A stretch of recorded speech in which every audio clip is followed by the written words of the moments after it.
Sa ngalan ng Ama, at ng Anak, at ng Espiritu Santo. Amen. Sa katahimikan ng sandaling ito, ating ihanda ang ating puso at isipan sa pakikipag-ugnayan sa ating Amang nasa langit. Iwaksin natin ang mga ingay ng mundo, ang mga alalahanin, pangamba, at abala ng ating araw.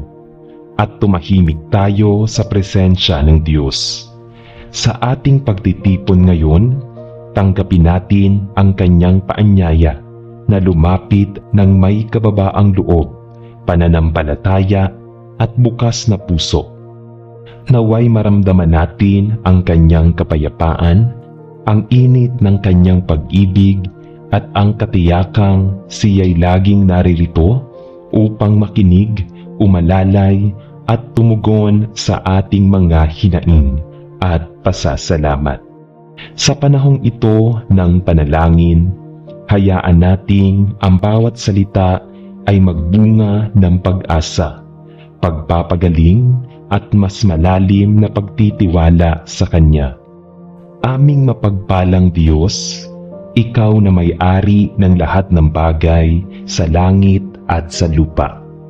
Lumalapit kami sa iyong trono ng biyaya at habag upang ilapit ang aming mga pinansyal na pangangailangan. Salamat po o Diyos sa lahat ng pagpapalang ipinagkaloob mo sa amin, mula sa aming mga trabaho, negosyo at iba't ibang pinagkukunan ng kabuhayan. Panginoon, sa mga sandaling ito, amin pong itinataas sa iyo ang aming mga alalahanin patungkol sa aming pinansyal na kalagayan. Marami sa amin ang nahihirapang pagtagpuin ang mga pangangailangan, nakakaranas ng kakulangan at nag-aalala kung paano matutustusan ang pang-araw-araw na gastusin. Patawad po kung minsan ay kami nagiging abala sa mga pag-aalala sa halip na pagkatiwalaan ka.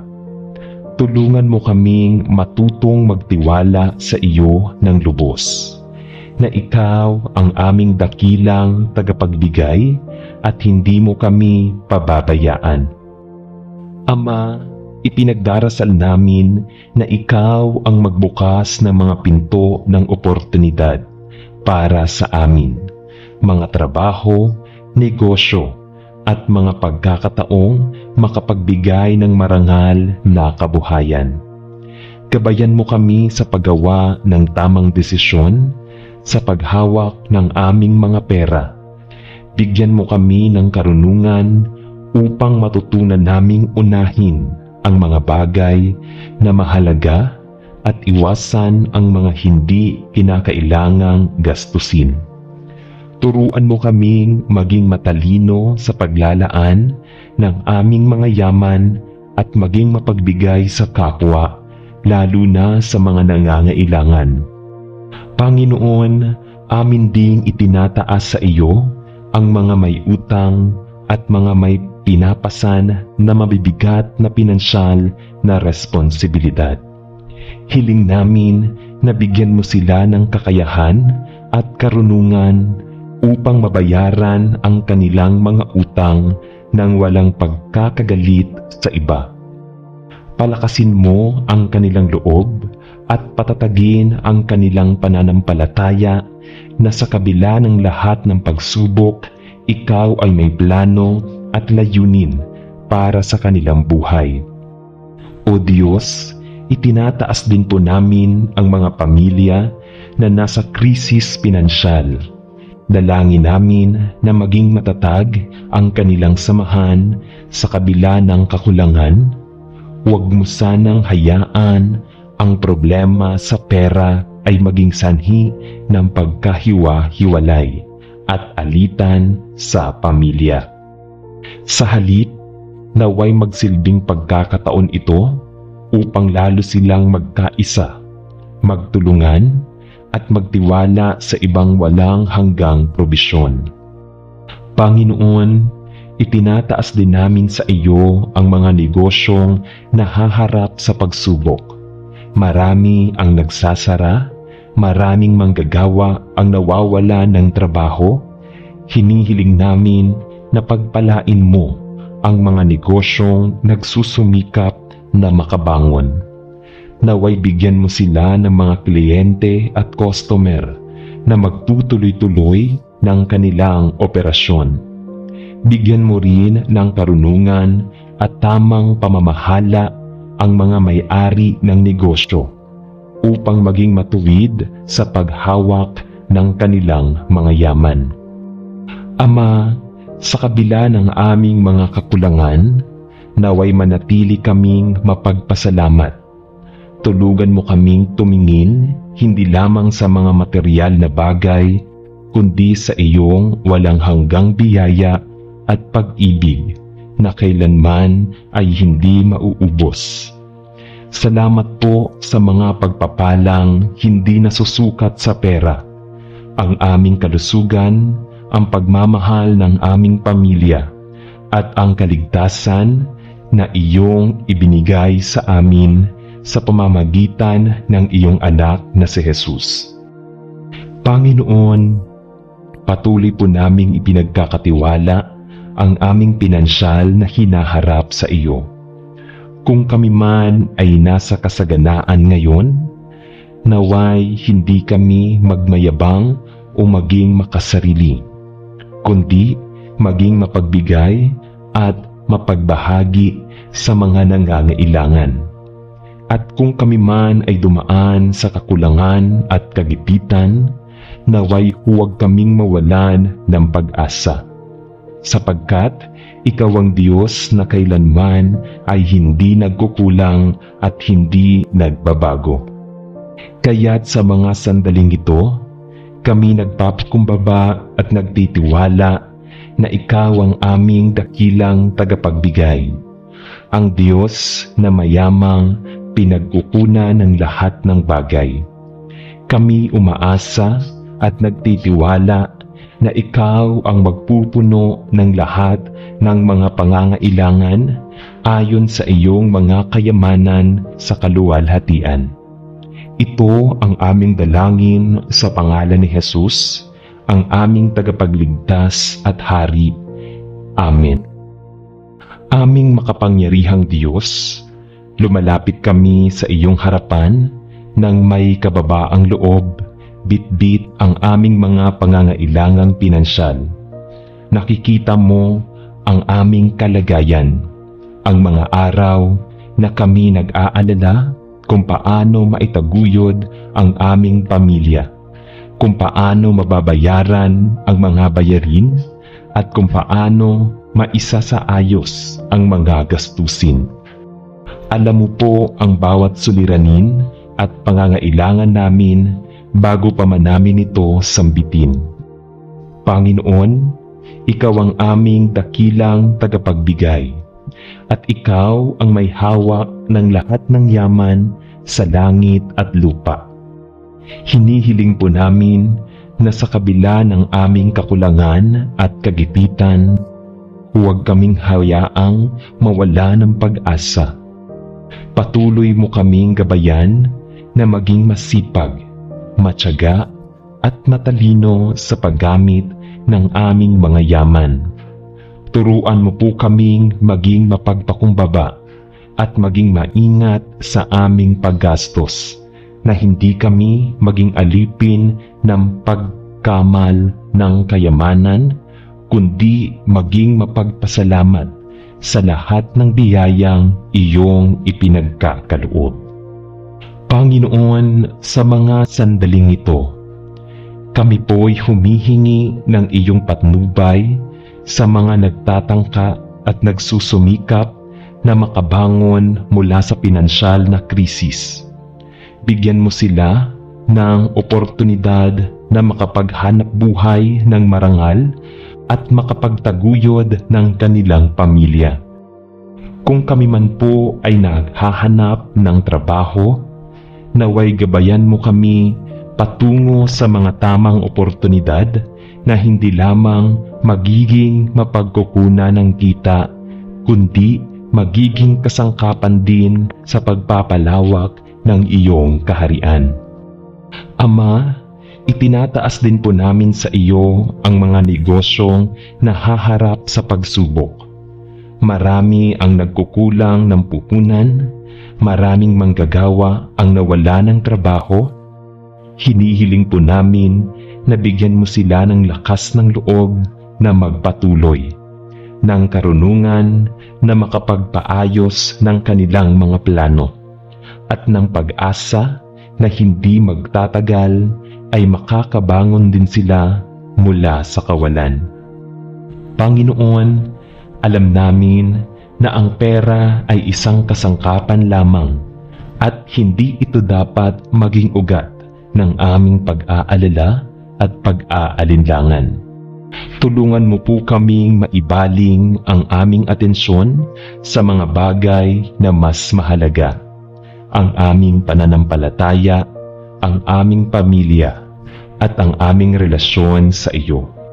Sa kabila ng kakulangan, naway manatili kaming mapagpasalamat na hindi kami manghihinayang sa mga bagay na wala sa amin, kundi magpasalamat sa mga biyayang patuloy mong ipinagkakaloob.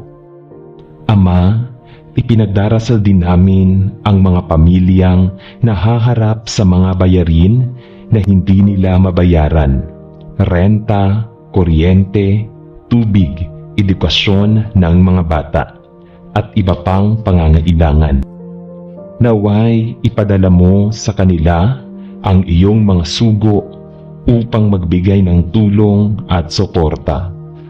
Huwag mo pong hayaan na mawalan sila ng pag-asa, at sa halip ay patatagin mo ang kanilang loob at ipaalala sa kanila na ikaw ang Diyos na hindi nagkukulang.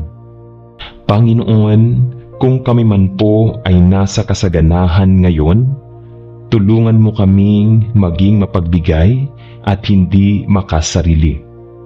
Turuan mo kaming maging kasangkapan ng iyong mga pagpapala, na maging daan upang maabot at matulungan ang mga kapatid naming nagkukulang.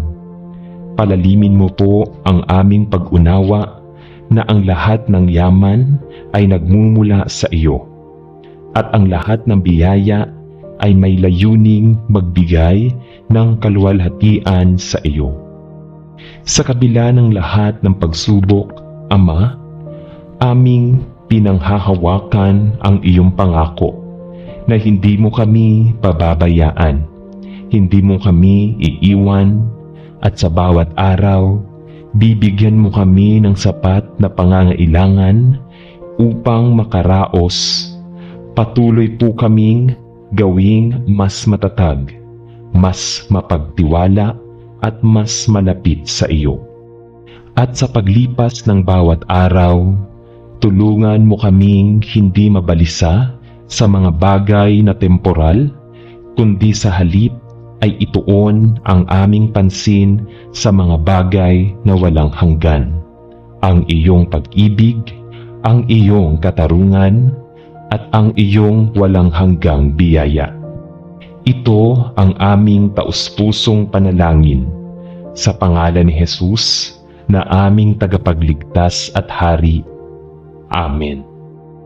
Mapagmahal na Ama, lumalapit kami sa iyo ng may pusong puno ng pangangailangan, pag-asa at pag-aalinlangan.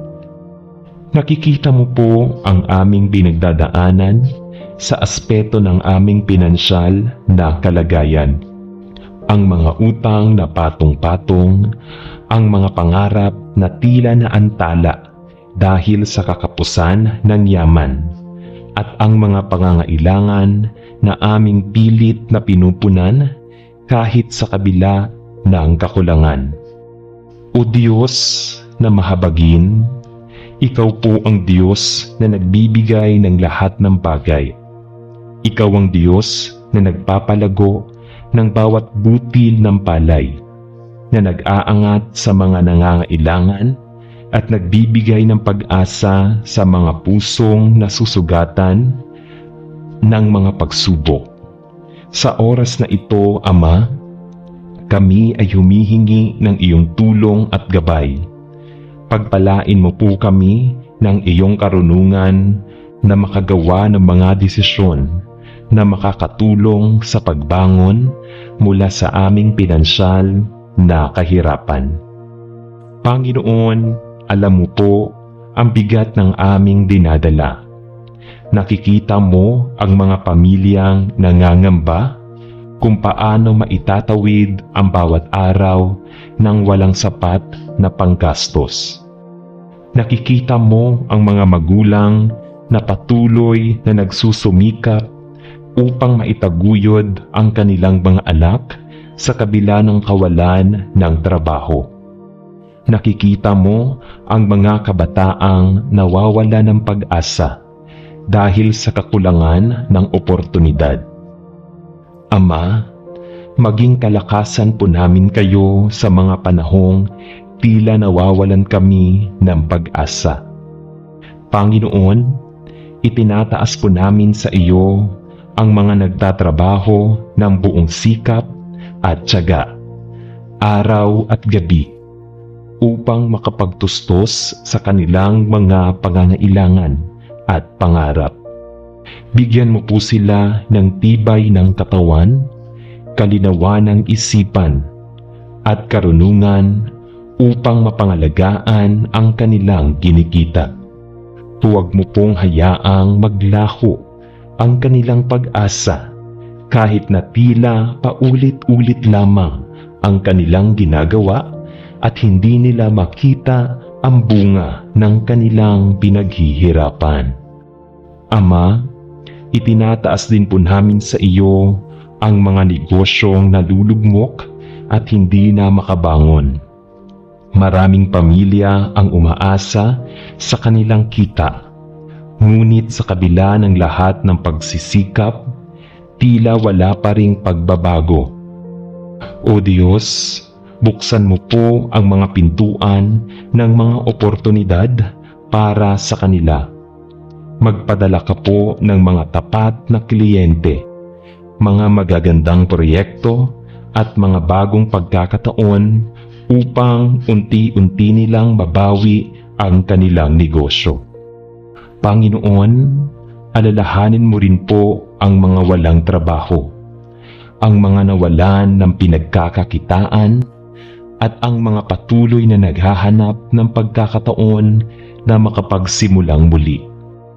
Bigyan mo sila ng lakas ng loob na huwag sumuko at patuloy na magtiwala na ikaw ay may plano sa kanilang buhay.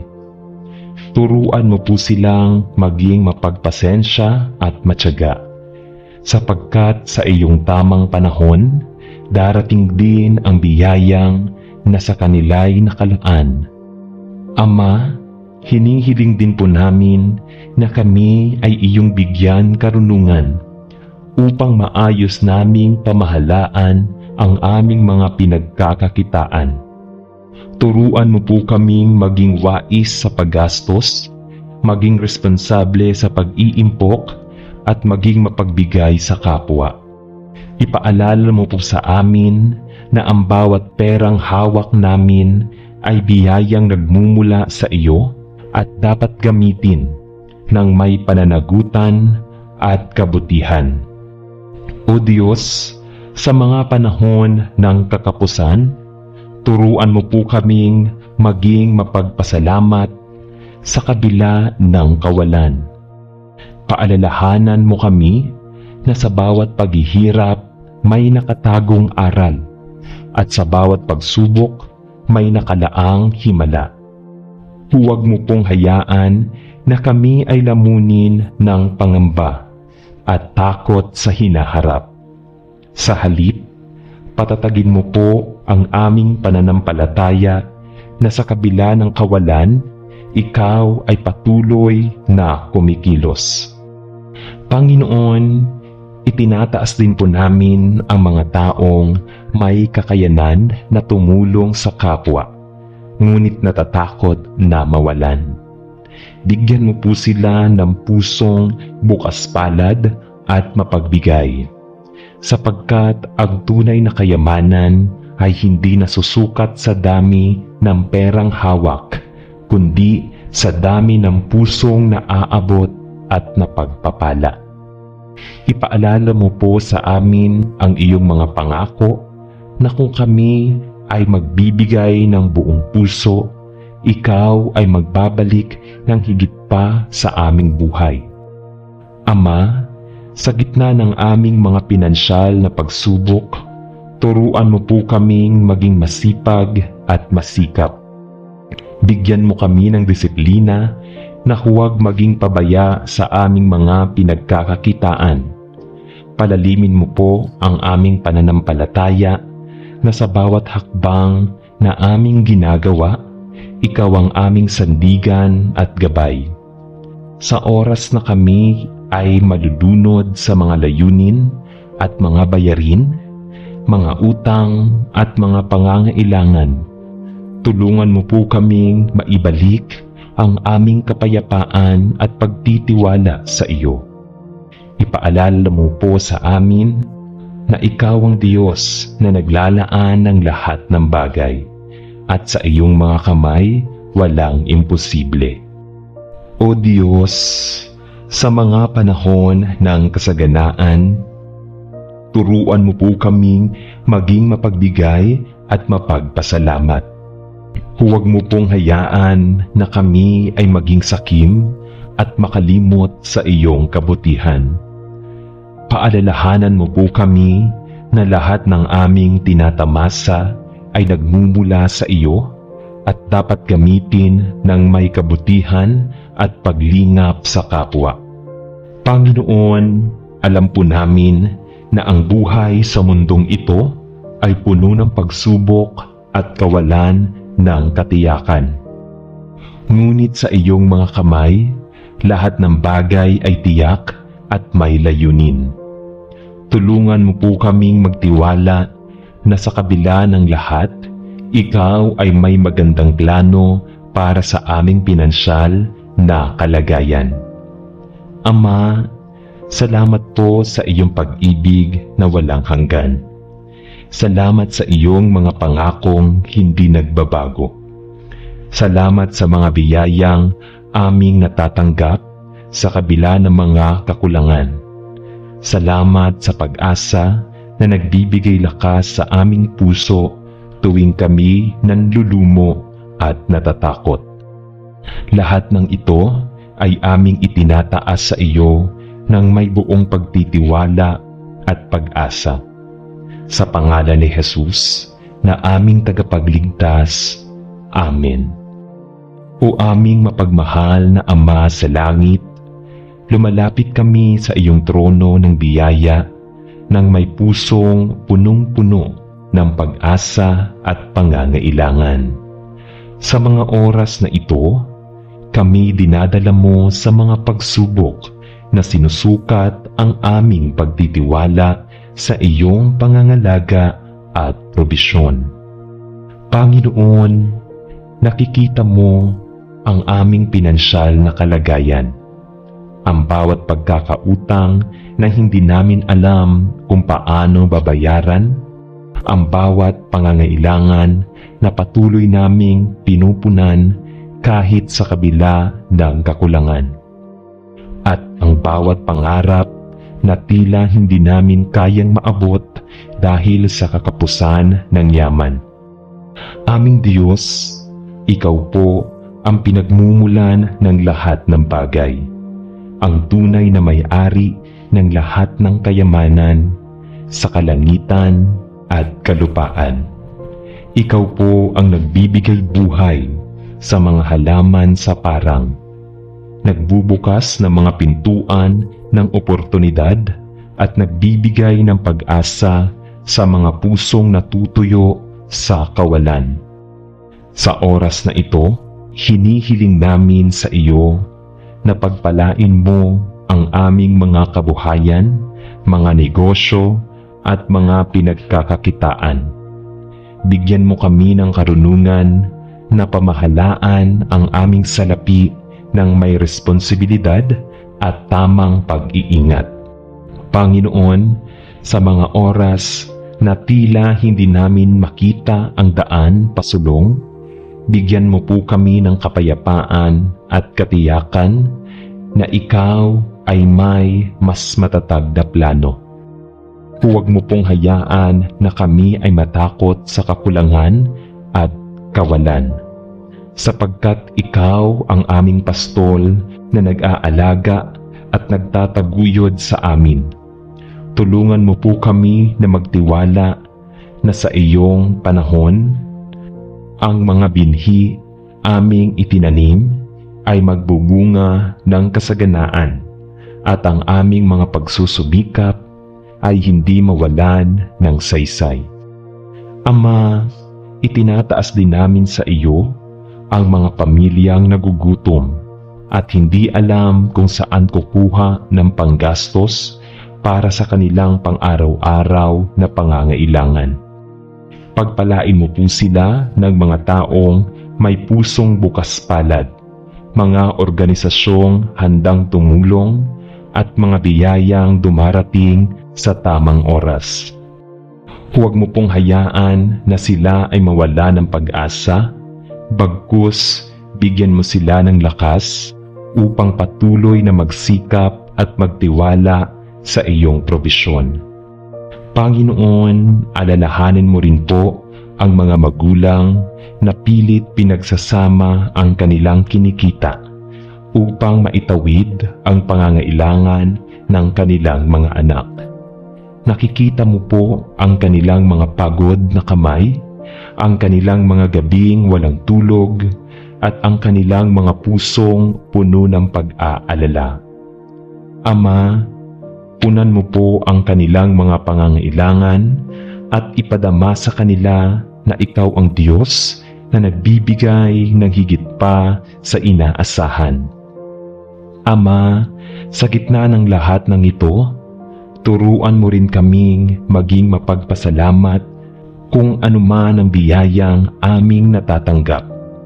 Sa kabila ng kakapusan, ipaanawa mo po sa amin na ang tunay na yaman ay hindi nasusukat sa dami ng pera, kundi sa pagkakataon ng kapayapaan, pag-asa at kagalakan na nagmumula sa iyo. Panginoon, turuan mo rin kaming maging mapagbigay sa kabila ng aming kakulangan. Paalalahanan mo kami na ang pagtulong sa kapwa ay isang pagpapala na bumabalik sa amin ng higit pa sa inaasahan. Bigyan mo po kami ng pusong bukas palad at handang magbahagi ng kung anong meron kami, sapagkat sa bawat pagbibigay, kami rin ay pinagpapala. Diyos, tulungan mo po kaming alisin ang takot na dala ng kawalan.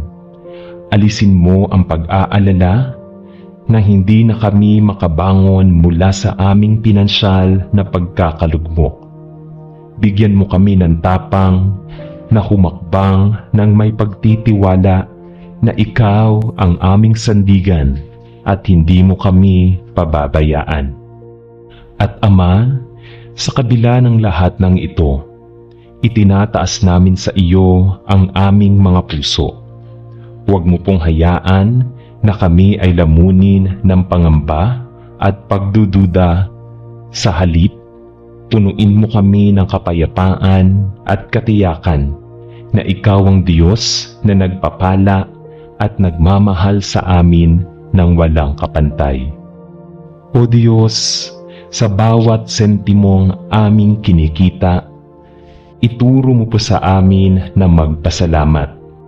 Sa bawat pagkakataong kami makatanggap ng tulong o biyaya, ituro mo po sa amin na ibalik sa iyo ang papuri at pasasalamat. Sa bawat pagkatok sa pintuan ng oportunidad, tulungan mo kaming maging matyaga at mapagpasalamat, sapagkat sa iyo nagmumula ang lahat ng bagay.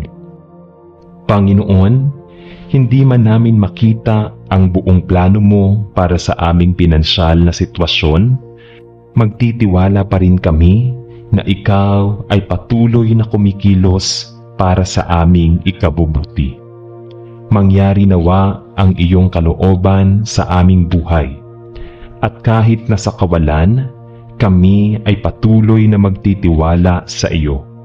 Sa pangalan ni Jesus, aming Panginoon at tagapagligtas. Amen. Sa ngalan ng Ama, at ng Anak, at ng Espiritu Santo. Amen.